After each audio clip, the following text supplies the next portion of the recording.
Alright people, welcome back to the channel. So last time we checked the ROG Ally battery mod, and after putting it through some rigorous testing, well, I'm here with the final verdict. The good, the bad, and oh yeah, the ugly. So buckle up because this is going to be a ride. Let's kick things off with the good stuff. This mod swaps a massive 74 watt-hour battery in this bad boy. Wait for it. Literally doubling the battery life. We're taking 2 hours of gaming in 25 watt mode and a solid 3 hours in 15 watts mode at 44% screen brightness. No more stressing about your battery dying right before you crush that final boss. I've been testing this for a few weeks now, and here's the kicker. It's holding up really well. In fact, it's actually outperforming the seller's own claims. Color me surprised. So yeah. If you're worried about your battery's longevity, this mod gets a big thumbs up for now.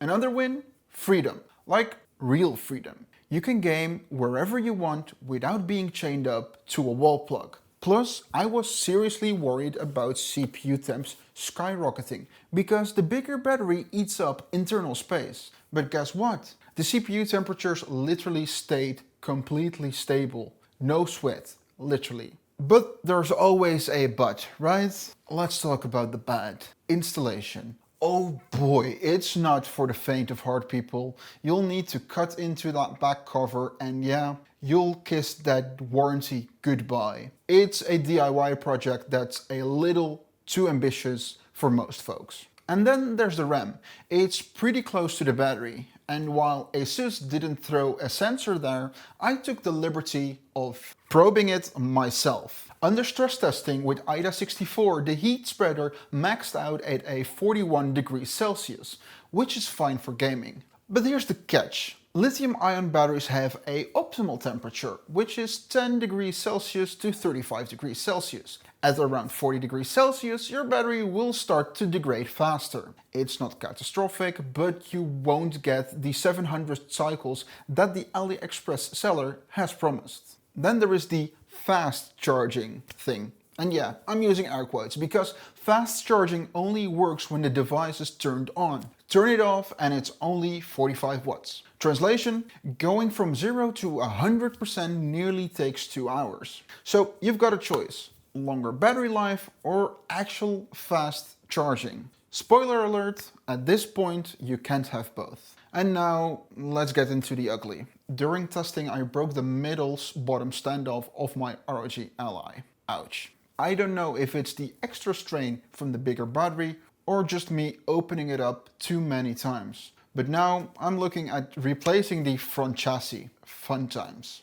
And the weight? Yeah, we've gone from a 608 grams to a chunky 717 grams. That might not sound like much, but trust me, it's a lot when you're holding it for hours. If portability is a big deal for you, this mod might not be the move. So here's my verdict. The 74 watt-hour battery mod is genuinely impressive. It doubles your battery life, doesn't hurt performance, and give you way more gaming freedom. But is it for me? It's not worth the trade-offs. The lack of fast charging is a big no-no for someone who games at home, like I do.